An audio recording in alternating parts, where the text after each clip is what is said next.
Muy buenos días o muy buenas tardes, dependiendo de dónde te encuentres. Mi nombre es Amaya Uriarte y como parte del equipo de Deusto Internacional es un placer daros la bienvenida a los Deusto International Talks y en concreto al webinar de hoy. Antes de comenzar, nos gustaría informar que la sesión está siendo grabada y próximamente se pondrá a disposición de las personas inscritas. Por otro lado, en relación al desarrollo de la sesión, os informamos de que disponéis del chat para formular cualquier pregunta que pueda surgir a lo largo de la sesión. Las consultas se resolverán al final del webinar. La sesión de hoy, titulada Ocio, Cultura y Turismo, imaginando estrategias post-crisis desde la ciudad de Bilbao, quiere poner el foco sobre cómo la actual situación de pandemia ha puesto contra las cuerdas a algunos de los sectores clave en la proyección internacional de Bilbao y su territorio, como las industrias creativas o, muy sintomáticamente, el turismo cultural. En esta conversación discutimos sobre los retos, estrategias, alternativas y aprendizajes que cabe imaginar de cara al futuro inmediato. Contamos para ello con la presencia de dos especialistas en la materia. Fernando Bayón Martín, director del Instituto de Estudios de Ocio y vicedecano de Investigación, Posgrados e Institutos de la Facultad de Ciencias Sociales y Humanas de la Universidad de Deusto, y Mercedes Rodríguez Larrauri, directora de Bilbao Turismo del Ayuntamiento de Bilbao. Muchas gracias a los dos por su presencia y les cedo la palabra. Bueno, muchísimas gracias, Amaya, a ti Hola, buenas. y a todo el equipo de Deusto Internacional por invitarnos a mantener esta conversación en la que ahora nos quedamos mano a mano, Mercedes y yo, y como decía nuestra compañera, siempre con la vista puesta en que vosotros, vosotras, las que estáis al otro lado, podáis participar de la manera más activa y libre posible, porque nos gustaría que esta conversación fuera una conversación igualmente abierta. Yo voy a decir que estoy feliz de estar con Mercedes, que le tengo que agradecer su participación, su disponibilidad y su interés. Mercedes Rodríguez Larrauri es una persona que además ha mantenido un vínculo muy estrecho y habría que decir también muy fiel con la Universidad de Deusto, con la Facultad actual de Ciencias Sociales y Humanas y muy particularmente con el Instituto de Investigación en Estudios de Ocio que pertenece a la facultad y que ella conoce, repito, muy bien y del que yo creo que se siente parte, en cierto sentido, casi de la familia. Y además también ella conoce muy bien algunos de nuestros productos de posgrado, como es nuestro máster en dirección de proyectos de ocio, que tiene casi ya tres décadas. Para nosotros es un placer poder contar con Mercedes, porque ahora al frente de Bilbao Turismo, ella de alguna manera es también valedora, embajadora de lo que investigamos, de lo que socializamos, de todas aquellas preguntas que siguen vivas en los grupos de investigación de la facultad y muy especialmente en ese equipo que es el equipo de Instituto de Estudios de Ocio. Así que bienvenida a lo que es tu casa y muchísimas gracias por esta conversación que yo creo que no podríamos mantener sobre estos temas con una persona más indicada que tú. Bueno, pues muchísimas gracias a todos y todas por haberme invitado. Para mí también es un placer y un orgullo participar en esto, participar en las actividades de estudios de ocio del instituto, porque para mí es mi casa, como decía Fernando, ¿no? Yo estoy absolutamente feliz de haber estudiado estudios de ocio, de haber hecho además posible unos estudios y unas investigaciones de ocio, porque allí hace 30 o 30 y tantos años, cuando ideamos esa posibilidad, éramos una sociedad postindustrial en la que no entendíamos que el ocio iba a jugar un papel en la sociedad y en la economía de las sociedades, en la riqueza humana y económica de los pueblos como la que tiene hoy en día, ¿no? Y que esta pandemia, el de la que hoy vamos a hablar, nos ha venido a sesgar. Pero yo estoy súper orgullosa de estar aquí, súper encantada de que me hayáis podido invitar y, por supuesto, de poder compartir esto al otro lado del mundo, ¿no? Porque eso es lo poco bueno que tienen estas cosas de las videollamadas, ¿no? Que no nos permiten la interacción personal, pero sí nos permiten estar en este espacio digital y veros o que nos veáis a mucha más gente, ¿no? Por lo tanto, muchísimas gracias y bueno, podemos empezar cuando Sí, queráis las conversaciones. Y como decía Fernando, sentiros absolutamente libres para participar y para preguntar lo que sea, porque yo no lo sé todo. Sé muchas cosas, fruto de muchos años de experiencia profesional, de que también me preocupo de estar en contacto con la investigación, con la propia universidad, con el propio máster, y eso es un gran activo que tenemos como ciudad, ¿no? Que las personas que estamos en el ámbito profesional podamos estar cerca de la academia y que la academia pueda estar cerca del ámbito profesional, ¿no? Porque la acción, reflexión, acción creo que es la mejor manera de llevar adelante los proyectos de todo tipo.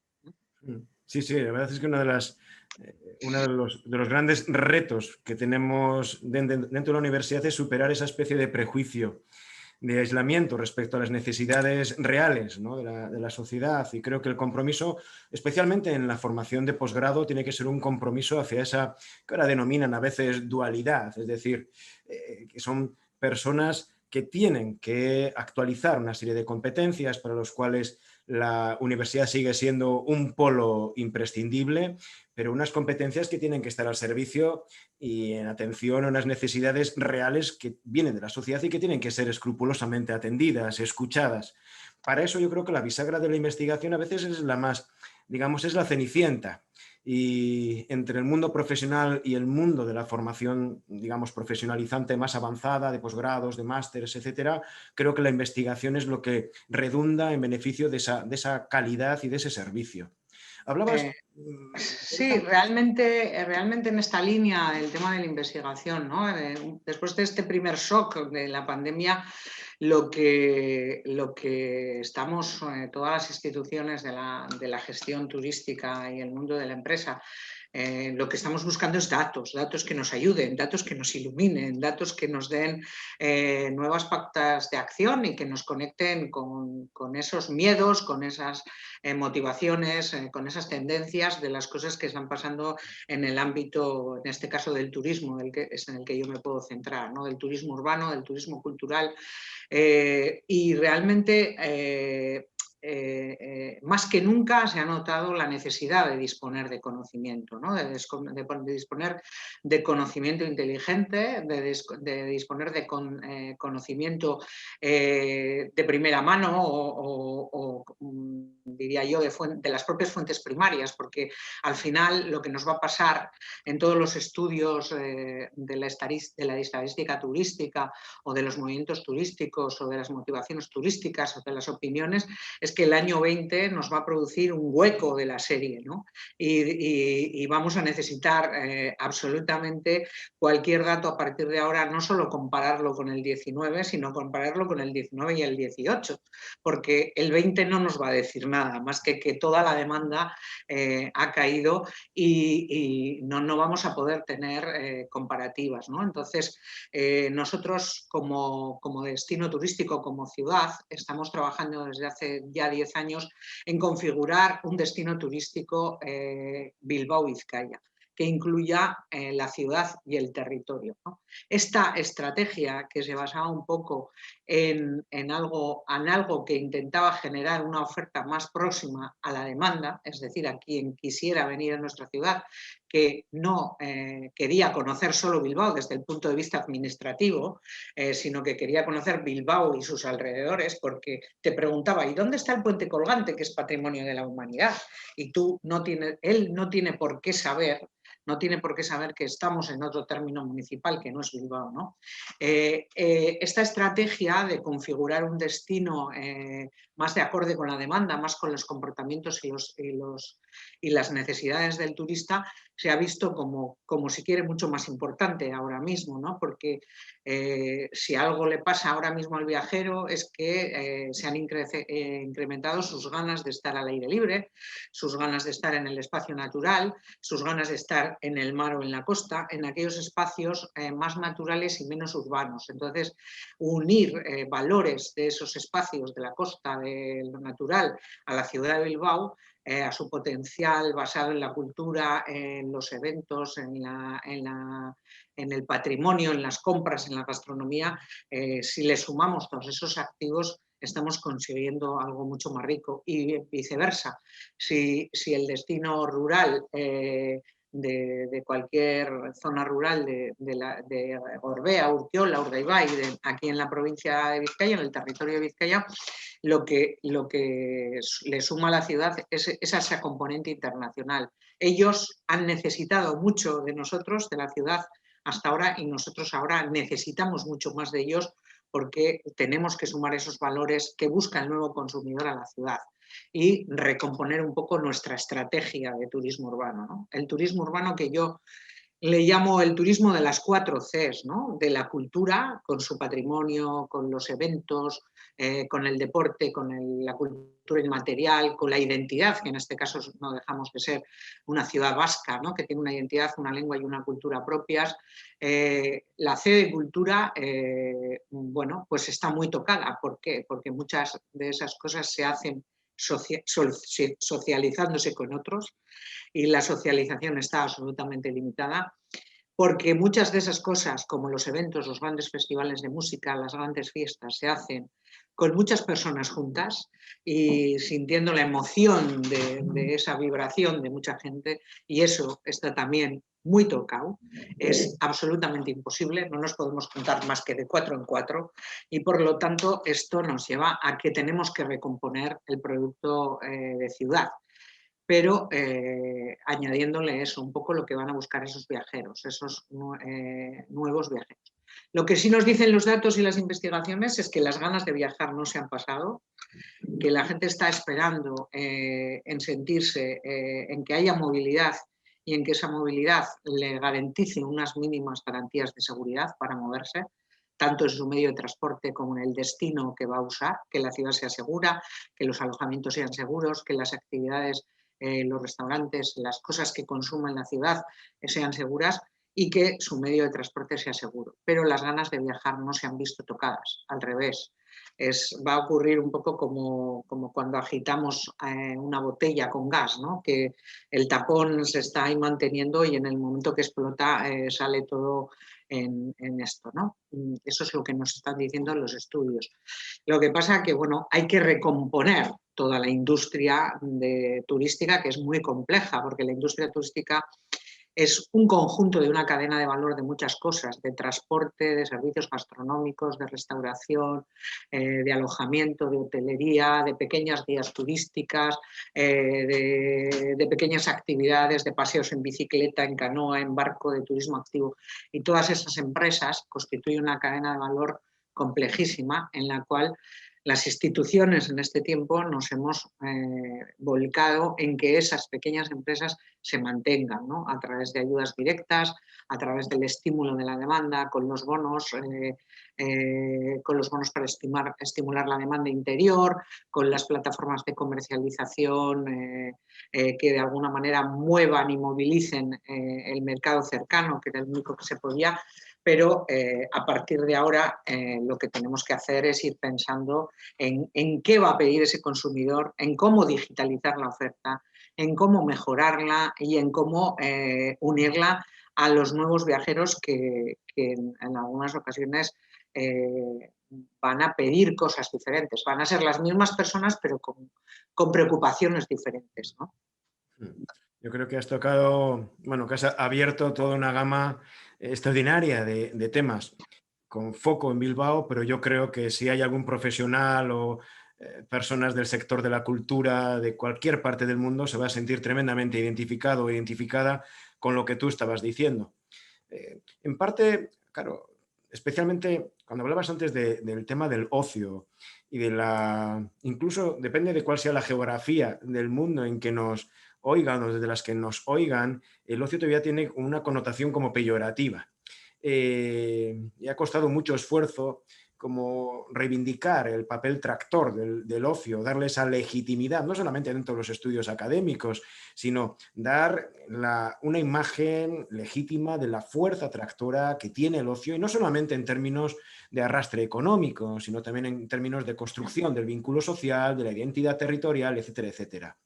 Algo de eso parece haberle pasado también al turismo, donde ha quedado como sector o conjunto de sectores profundamente penalizado y señalizado por la pandemia, ¿no? Más que ninguna otra actividad, un conjunto de sectores que articulan la oferta turística en toda su enorme complejidad han quedado pues, profundamente señalizados. A partir de ahí surge la pregunta, más que nunca el tema de la sostenibilidad, el tema de la redefinición de la sostenibilidad del turismo, no en términos puramente medioambientales, que eso había un recorrido yo creo que muy bien hecho, sino la sostenibilidad también social, que no lesione, digamos, el tejido social, el tejido no solamente medioambiental, repensar las formas de un turismo inteligente que cohesione y compacte territorio, que multiplique la oferta, que siga siendo atractivo, pero al mismo tiempo que mantenga esos estándares.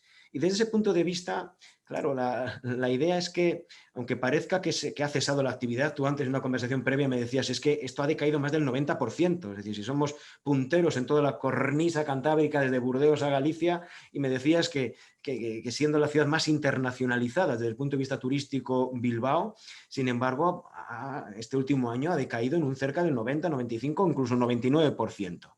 Sin embargo, el sector puede que esté más agotado que nunca. Es decir, ¿cómo sigues comportándote como un destino activo en ausencia de la posibilidad de que te vivan como destino? Eso genera nuevos hábitos casi securitarios, nuevas inversiones en equipamientos, en protocolos. Te diría si ha estado o no, o está o no a la altura ese conjunto de sectores a la hora de actualizarse en protocolos que garanticen esa seguridad para que la reactivación sea una reactivación viable, y también las competencias de los profesionales. Es decir, ha habido una suerte, a todos nos ha pasado, nosotros trabajamos también en el mundo académico y hemos tenido que migrar todos nuestros servicios con carácter urgentísimo al ámbito online, pero garantizando los estándares, garantizando, digamos, la fiabilidad de todos nuestros productos. En el ámbito, por lo tanto, del turismo, la reflexión sobre las nuevas competencias, especialmente la digitalización, creo que estará, supongo, en el frente de todo el mundo. Es decir, hemos aprovechado bien el tiempo, nos ha pillado el toro o hemos tenido que ir aprendiendo sobre la marcha. Ha sido una sacudida que no solamente ha supuesto una decaída a la espera de ayudas y subvenciones de turno, que están justificadísimas, sino también ha habido esa movilización para recargar las pilas en términos de competencias. A ver, yo creo que el tema de la digitalización se dice así con una alegría total, ¿no? Como hace unos años la sostenibilidad se decía con una alegría total. Pero realmente diseccionar el asunto y ver dónde tenemos que ser digitales y dónde tenemos fortalezas y dónde tenemos enormes debilidades, pues es un tema absolutamente complejo. Nosotros básicamente lo que hemos hecho en este tiempo es, en un primer momento del impacto general, intentar comunicarnos con el mercado más cercano, con el que se podía mover, con Vizcaya, para que la movilidad de las excursiones, aunque fueran entre el territorio, mantuvieran una cierta actividad y una cierta dinamización. Eso es complejo porque hemos tenido momentos la hostelería cerrada, en otros momentos hemos tenido la cultura, en otros momentos los museos o con cosas muy limitadas, ¿no? Por ejemplo, es tremendo, pero la temporada de la ópera de Bilbao, ¿no? Que tiene cientos de años de historia y que es un elemento tractor de nuestro turismo cultural, ha estado parada, o sea, porque no se pueden realizar las óperas, porque además los que ya pertenecen a la BAO ya llenan la ópera COVID, vamos a decir, en formato COVID, ¿no? Entonces, eso es muy complejo digitalizarlo, por mucho que los museos hayan hecho colecciones, etcétera, etcétera, es difícil digitalizarlo, pero se han hecho esfuerzos que se van a venir a quedar. O sea, en el ámbito de los contenidos va a haber un montón de posibilidades y por lo tanto hay las competencias de los profesionales en el ámbito digital. Bueno, pues tenemos que también saber que esos contenidos han venido para quedarse. En el ámbito del mercado, nosotros a las relaciones comerciales business to business, es decir, de nuestras empresas bilbaínas y vizcaínas con las empresas, con los touroperadores europeos, extranjeros, mundiales, que no nos hemos podido ver en este tiempo porque no hemos podido ir a las ferias, no hemos podido ir a los workshops, a los encuentros profesionales. Lo que hemos hecho es, que todavía no lo hemos, lo que hemos hecho en un primer momento es mantener la estrategia más antigua de la humanidad, las relaciones públicas.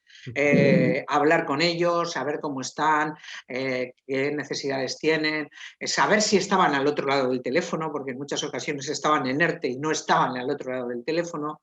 Y después de eso, lo que hemos generado es una reconexión con ellos a través de un proyecto que va a ser, como nosotros no podemos llevaros, no podemos ir a enseñaros lo nuestro, ni vosotros podéis venir, vamos a grabar nuestro destino en real, no vamos a mandaros un vídeo, sino que vamos a hacer una grabación en directo de lo que hay aquí para que lo conozcáis y para que lo veáis conectándoos con cita previa en sistemas digitales, utilizando plataformas como Zoom, que estamos ahora, pero generando sobre esas plataformas cuestiones digitales propias. Y por lo tanto, también se necesitan competencias profesionales que muchos profesionales de ahora no tienen, o tenemos profesionales del mundo de los medios de comunicación, pero que no saben de turismo. Por lo tanto, hay que hacer la inserción, la intersección entre ambas competencias, ¿no?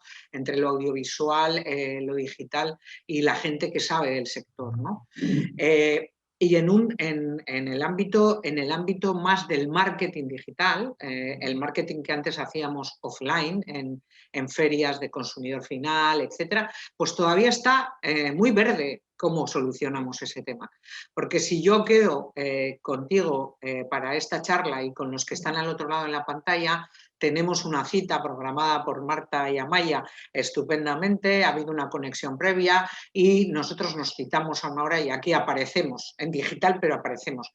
Pero ¿qué pasa con ese consumidor final? Yo no puedo conseguir que una persona que va a un certamen como Expo Vacaciones a comprar sus vacaciones en verano, a las 7 de la tarde Bilbao Turismo se conecte con él y le cuente en la cocina de su casa que tiene que venir a la ciudad de vacaciones. Por lo tanto, en el tema de dirección al consumidor final nos hemos pasado al mundo digital más de redes sociales para mantener con ellos también una conversación.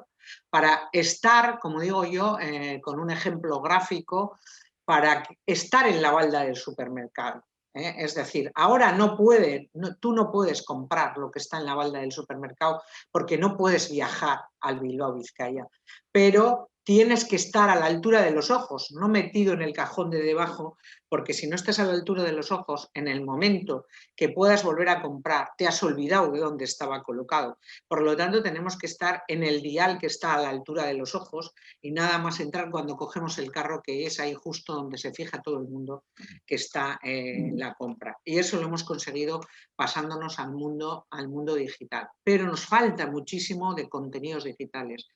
Luego, en cuanto a la seguridad, cuando ya las personas venían al destino y entraban a nuestras oficinas de turismo, les dábamos mapas de papel, mapas físicos, folletos de papel, pequeñas listas o listados, hojas o aquellos flyers que llamamos, ¿no? De las diferentes ofertas. Todo eso también ha desaparecido, el papel, ¿no? Y todo eso tiene que ir a digitalizarse para que te aparezca en un móvil. Pero digitalizar no significa sacarle una foto y que tú lo veas en el móvil. Digitalizar significa pensar de otra manera y, por lo tanto, explicar las cosas de otra manera. Y, por lo tanto, ahí también estamos hablando de digitalización. Y luego nos queda el último eslabón, o otro eslabón, y no el último. No es una relación secuencial, jerárquica, sino nos queda otro eslabón de la cadena, que es cada una de las empresas, cómo está en el ámbito digital. Es decir, tener una web no significa que pueda vender online, no significa que sea digital. Tener una web es tener un escaparate digital, pero si no hago nada más con ese escaparate, pocas cosas me sirven. Entonces, todo el tema de la comercialización online es un tema en el que nos hemos encontrado muy lejos de estar a la altura de una situación COVID. ¿Por qué? Porque también tenemos un tejido empresarial muy, muy, muy pequeño, ¿no? Entonces, en todo ese tema de micropymes, que hacer inversiones digitales, conocer este mundo, conocer el lenguaje del marketing digital, cómo se hace una campaña, cómo se publicita, cómo se hacen las cosas, no solo lo informático, sino todo lo que rodea la capa de lo informático, porque al final la informática es un medio, el Zoom es un medio, pero lo que tienes que saber es qué quieres contar en el Zoom, ¿no? Y por lo tanto, qué quieres vender en tu página web. Eso significa que tengo que tener almacenes digitales de las cosas, es decir, una zapatería no puede vender en digital si su almacén no es digital. Si yo paso por ese escaparate digital y digo quiero unos zapatos del número 38 de color rojo, esa foto de zapatos de color rojo tiene que estar conectada con un almacén que hay detrás digital en el cual se sabe si hay zapatos del 38 rojos o si se han acabado. Y en eso nos ha pillado al pequeño comercio, a la pequeña empresa turística de actividades complementarias. Nos ha pillado bastante fuera de juego y con muy pocas posibilidades de acometer esas transformaciones digitales de empresa una a una. Por lo tanto, tendremos que ir un poco al mismo modelo que han hecho otros sectores de la industria, que es a la clusterización, ¿no? A generar grupos competitivos de empresas que de alguna manera puedan acometer cosas muchísimo más complejas y cuya tecnología e inversión inicial, sobre todo en conocimientos, son pues grandes, ¿no? Porque es verdad que hay herramientas también gratuitas y baratas, que antes no existían, pero comprender todo esto significa cambiar la cabeza y significa cambiar la manera de comunicarse con el mundo. Sí, sí. Es muy interesante lo que dices, especialmente cuando has llamado la atención, y no es ninguna ironía, sobre lo fácil que hablamos sobre la digitalización como esa especie de vademecum o gran sortilegio que nos va a poner en la nueva normalidad. Y detrás de la digitalización hay 1001 estrategias, no todas exitosas, y además porque a veces se denomina digitalización a lo que es una mera traducción en términos digitales de contenidos nacidos como analógicos, pensados como analógicos. Exacto. Una cosa es una traducción en términos digitales de contenidos que han sido paridos analógicamente y otra cosa es contenidos que son nativos digitales. Efectivamente, Fernando, esto es muy, muy importante. Muy, muy importante. Lo has explicado perfecto, con las palabras perfectas que yo no he sido capaz.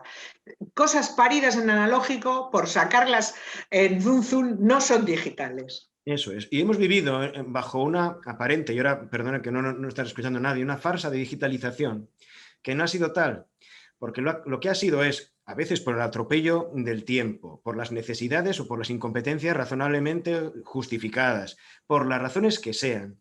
Lo que ha habido es a veces una mera traslación en términos supuestamente digitales de contenidos que han sido ideados, que han sido producidos, que habían sido previamente diseminados para un universo estrictamente analógico. Y eso no es la digitalización que necesita ni esta nueva normalidad ni la que la va a suceder. Hemos visto cómo ha habido diferente cintura a la hora de producir digitalmente contenidos que nacen como tal contenido digital.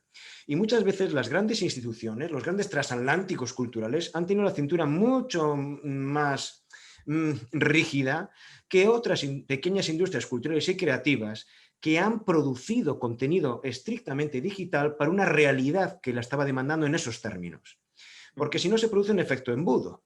Si el medio es digital, la mera traslación a ese contenido, a ese medio de contenidos que no lo eran, genera un efecto de distorsión, genera un efecto a veces extraño. Es decir, hay que saber leer el medio, hay que saber leer las nuevas realidades. No son conductos vacíos, no son conductos neutrales. Ellos exigen un tipo de lenguaje específico.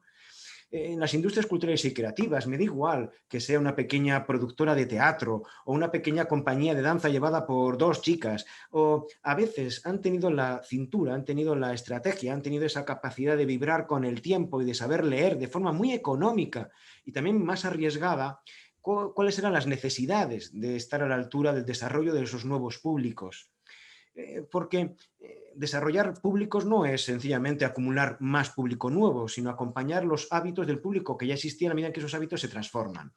Por lo tanto, creo que ahí ha habido, por lo tanto, muchas marchas, ha habido muchas estrategias, que no todas ellas son igualmente convalidables, y creo que bajo esa realidad, en realidad se ha dado como luz verde a estrategias que a lo mejor no son tan sostenibles como su nombre o su rubro parecían prometer.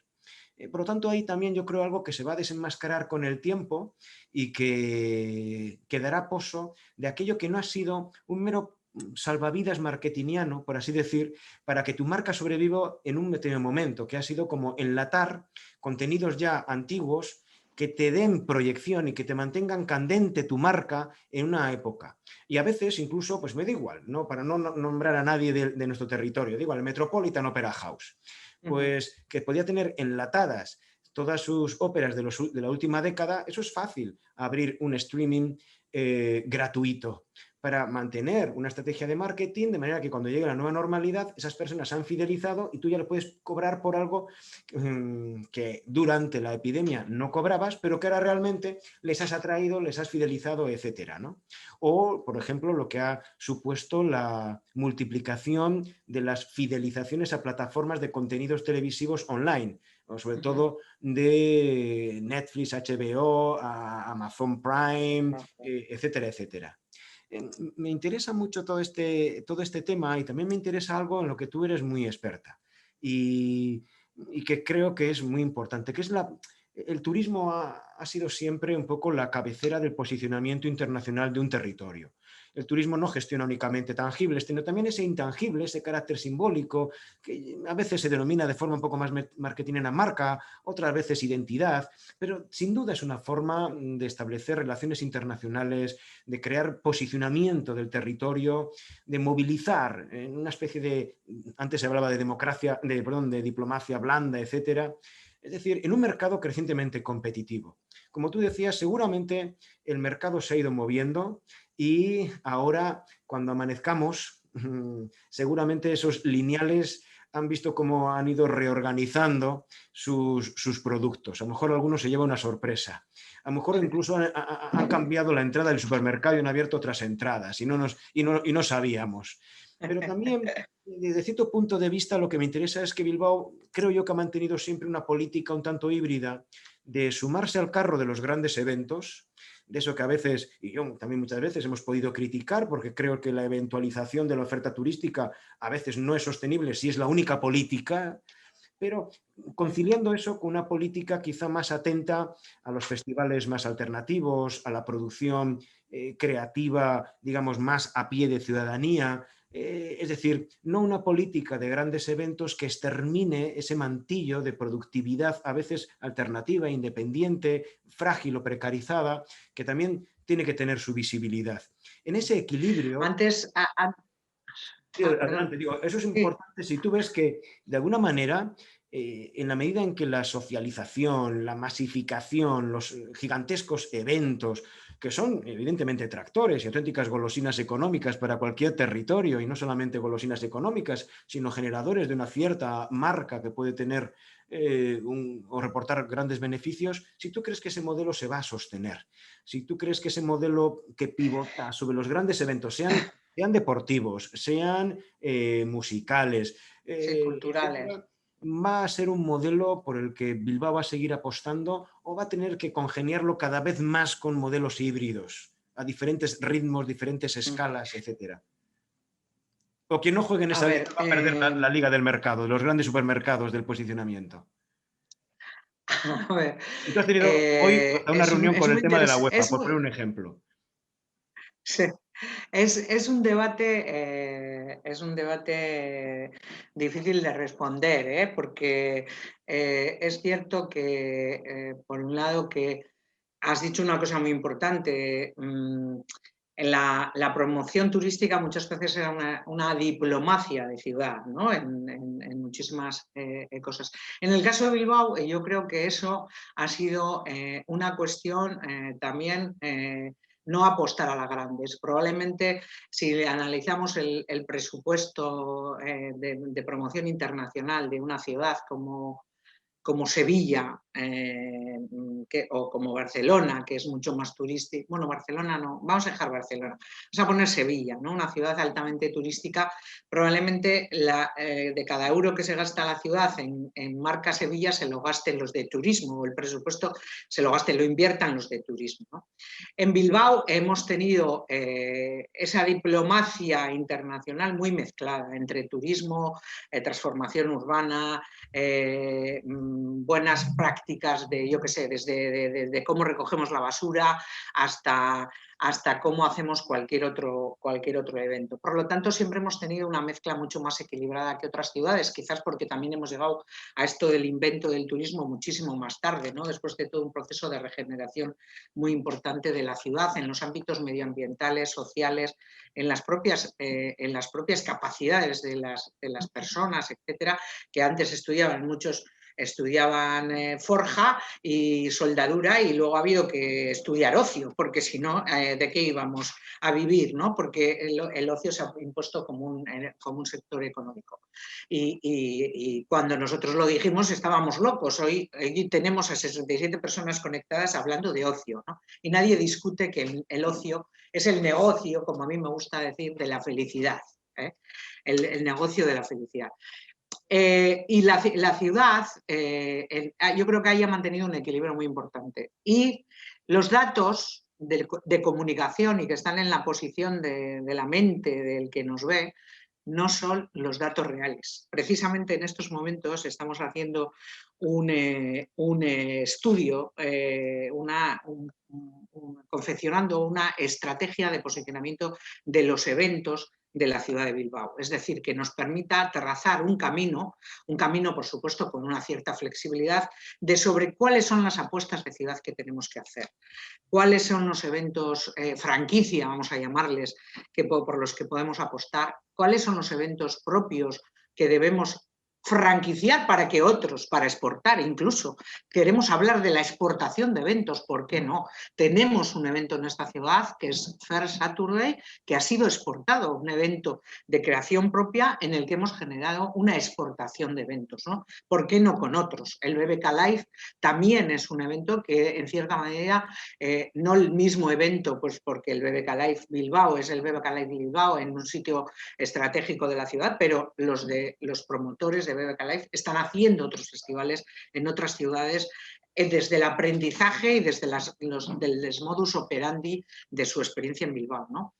Y luego, ¿qué parte dedicamos a los eventos propios, ¿no? El evento más importante de la ciudad de Bilbao,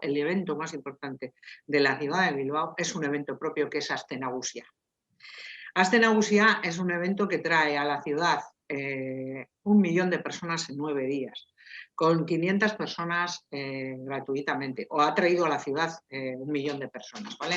En el cual hay una parte de participación ciudadana a través de las comparsas, de participación como espectadores de todo el territorio de Vizcaya y de fuera, y en el cual cabe cualquier propuesta en cualquier espacio prácticamente de la ciudad también, ¿no? Es toda la ciudad una fiesta. Si el recinto de fiestas era el Casco Viejo, pues ahora tenemos el parque, bueno, hemos saltado a cualquier lado, cada hotel hace una propuesta, cada restaurante hace una propuesta y ese es el evento. Por lo tanto, los datos, y lo hemos estado haciendo esta misma mañana, si sumamos la inversión que nuestro ayuntamiento hace, que nuestra ciudad hace y nuestro territorio hacen en eventos propios, y los franquiciados, la diferencia es como de 1 a 100. Es decir, la inversión pública, no te sé decir exactamente la proporción, pero es enorme la proporción. Lo que pasa es que los eventos franquiciados se quedan mucho más en la mente del consumidor.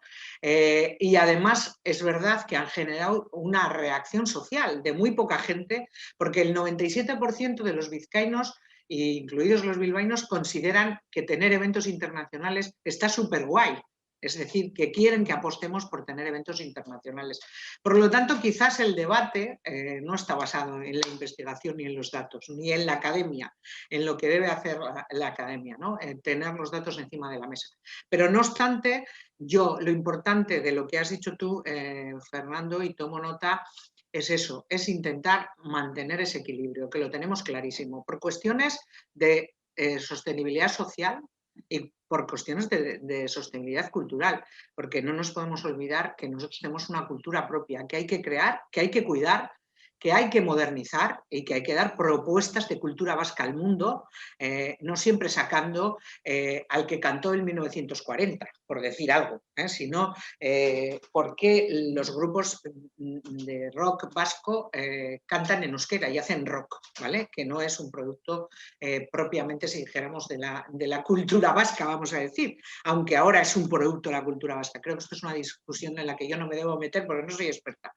Pero a lo que voy es que esa preocupación la tenemos desde la sostenibilidad social, desde la sostenibilidad económica y desde la sostenibilidad cultural, ¿no? Y luego viene el asunto de si los eventos masivos van a seguir funcionando. Me da igual que sea la Aste Nagusia o la UEFA, o el BBK Live. Pues este tema es un tema que está por ver, en mucha medida. Está por ver. Si además de tener un espacio, de seguir teniendo un espacio en el supermercado, en una buena colocación, vamos a tener que tener varios displays por huecos del supermercado, porque realmente en estos momentos los grandes recintos, los grandes estadios, los grandes pabellones de deportes, las grandes esplanadas, como una feria de Sevilla, que podría ser el parecido a una Aste Nagusia, que es una fiesta local hecha por locales que se abre al mundo y que se internacionaliza y la gente va, pero nadie diría que la feria de Sevilla es un producto franquicia, ¿no? Eso está por ver qué va a pasar con ello, porque desde luego ahora mismo todavía no tenemos para nada un escenario en el que estemos hablando de que vamos a volver a ver a 100.000 personas juntas.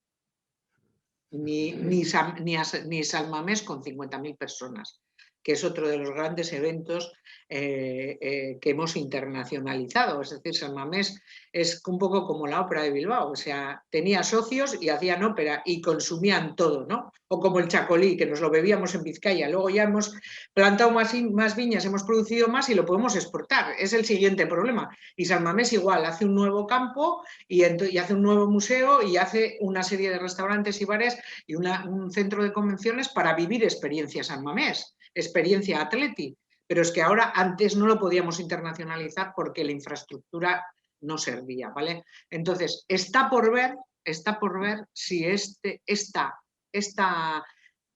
tipo de eventos, este tipo de infraestructuras van a ser, como si dijéramos, los núcleos de reactivación de la economía de las ciudades a través del ocio, ¿vale? Está por ver. Quizás los que nos estén oyendo deberán aceptar este reto.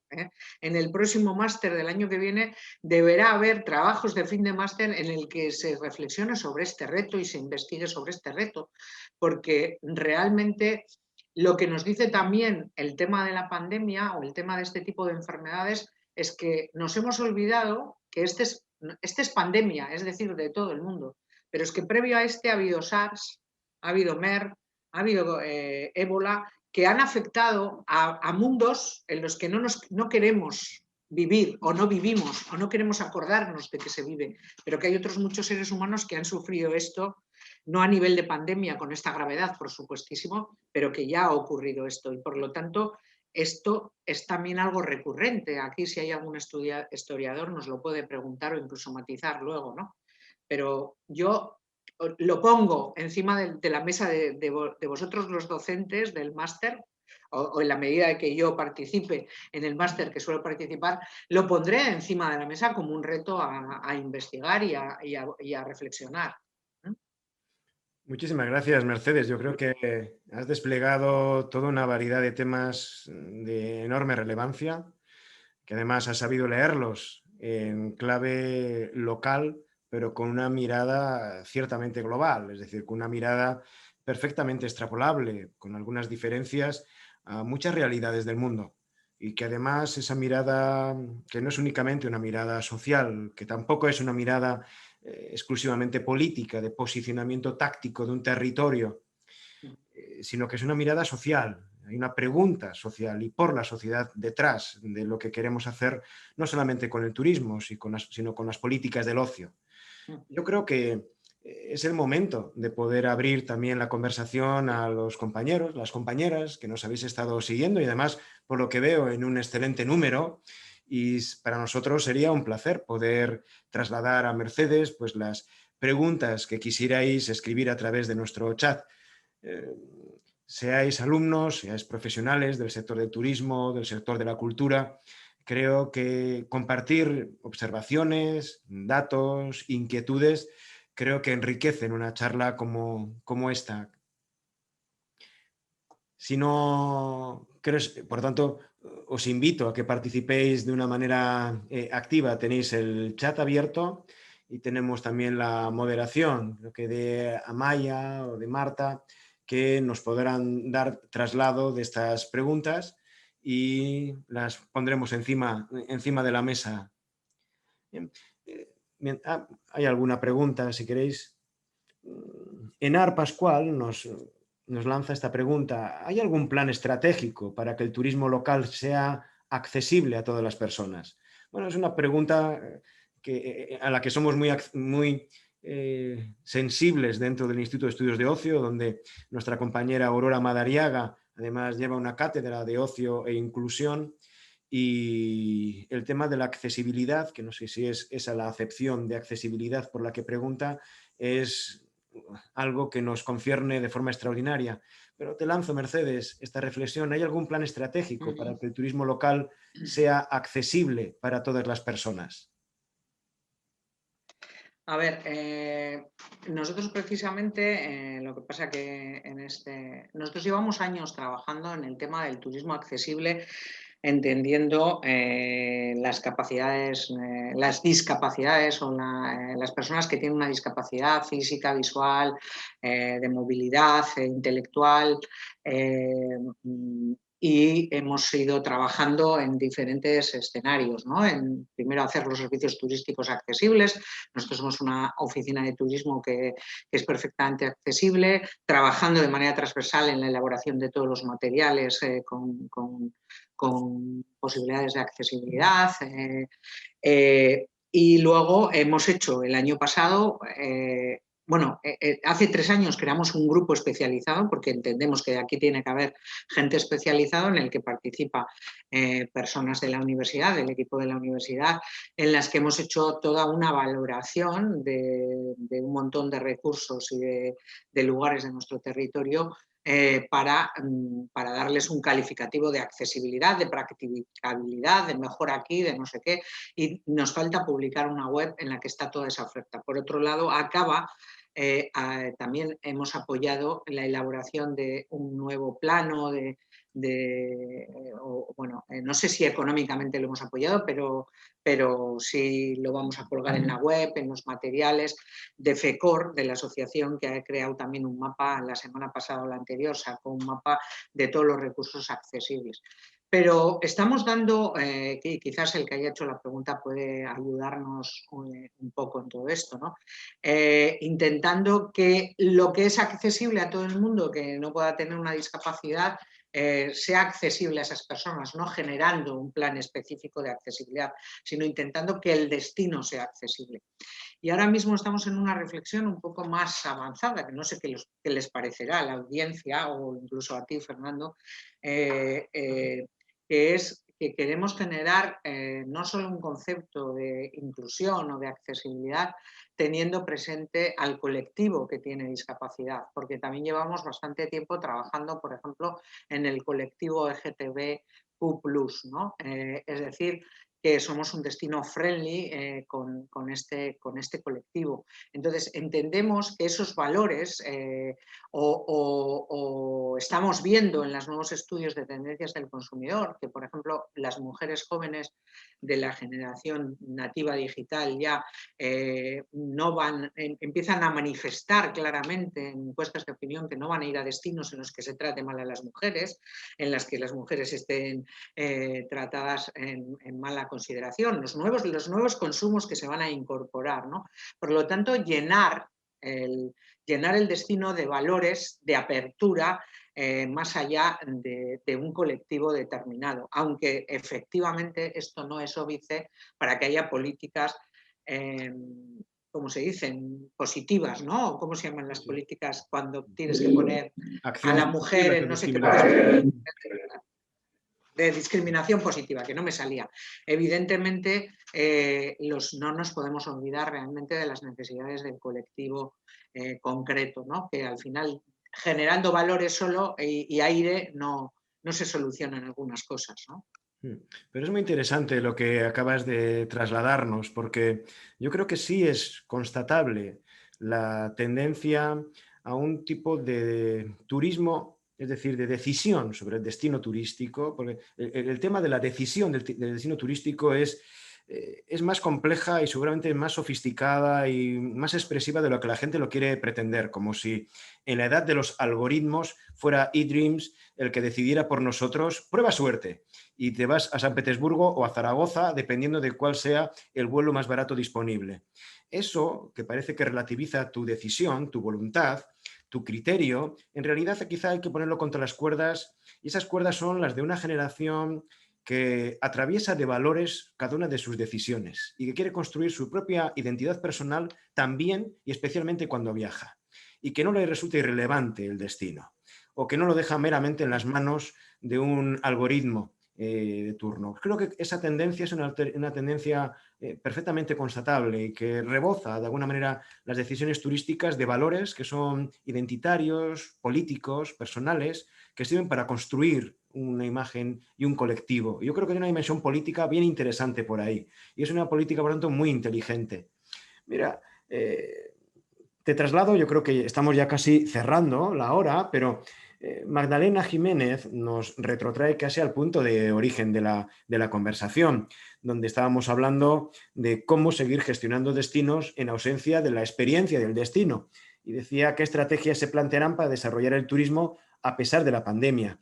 Y si quieres, fusiono con también la pregunta de Fernando Edwin Puente Zambrano, que nos cuenta una historia. Y dice: el bisabuelo de mi madre era de Portugalete, don Manuel Echalecu y Barinaga. Les escribo desde Perú y soy docente de la Universidad Científica del Sur. Pues mi pregunta ¿es viable el turismo genealógico? Ya que el EI va en aumento y hoy en día las necesidades de conocimiento y experiencia van multiplicándose. Es una forma de construir tu identidad. Pues yo creo que también liga con lo que estábamos diciendo, en algún sentido. Turismo genealógico podríamos llamar, sí, o con otros Sí, nombres, sí. pero desde luego Turismo de Bilbao estaría raíces. encantada de recibirte. Adelante, Cheche. Bueno, lo primero, yo soy de Portugalete, por lo tanto soy paisana de tu bisabuelo. Eso lo primero. A ver, este tema está muy claro en algunos sitios de los países, bueno, en Norteamérica y en Sudamérica, ¿no? Es decir, la gente que son descendientes de vascos, en general de vascos, no solo de portugalujos o bilbaínos, sino de vascos, que emigramos en otros momentos de la historia en mucha medida a esas ciudades y a esos países, bueno, quieren buscar sus raíces, porque lo que sí hemos conseguido es que esas comunidades vascas bueno, se acuerden de que son vascos de origen. Hemos mantenido toda la diáspora vasca en muchos países en acción y hemos conseguido que la gente investigue sobre esto. Es un tema que nosotros este año íbamos a hacer, el año de la pandemia, el año 20, íbamos a acercarnos al mercado mexicano, porque estábamos en los datos turísticos de la ciudad, habíamos observado un crecimiento importante de turistas mexicanos y además habían aumentado mucho las conexiones aéreas con México desde Madrid. Y estábamos observando que teníamos mexicanos. Entonces, basándonos un poco en la historia de la propia Ciudad de México, del Colegio de las Vizcaínas, etcétera, íbamos a trabajar e intentar conectar con la diáspora por eso, porque sí es cierto que hay una necesidad y una vinculación tanto con la comunidad de la parte sur de América como de Centroamérica como de Norteamérica, de conectar con su pasado y su origen. Y hay gente que nos visita por ese motivo. Esto es un nicho de mercado o es un valor para que yo me pueda acercar a determinados mercados.